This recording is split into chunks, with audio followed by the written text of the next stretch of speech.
When most people face an early morning, they turn to a trusted caffeine boost. But for Clay Sharkey and Eric Poplar, sometimes we start at about 3 a.m.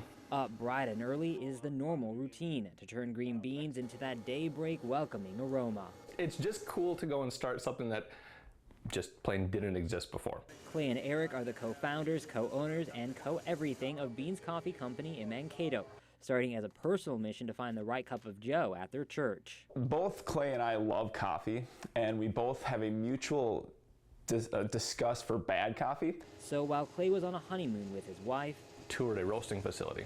He got the idea to turn one of their wedding gifts, originally intended for popping popcorn, into the perfect tool to prepare for a fresh pot. When we were out there, the guy gave us the tour and kind of equated it to more or less a glorified popcorn popper.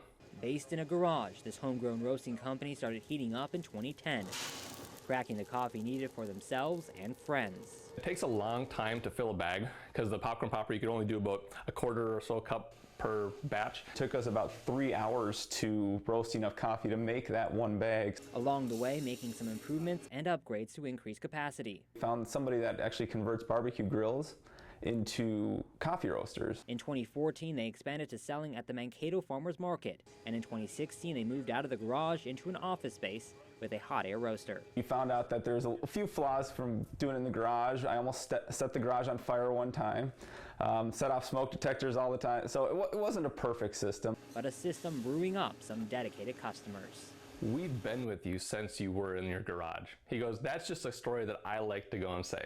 And so that's kind of the cool part, is that there's the community, they stick with you, and they want to be part of it. It's led to Clay and Eric finding the right blend, with Wednesday morning roastings and deliveries to customers the following days.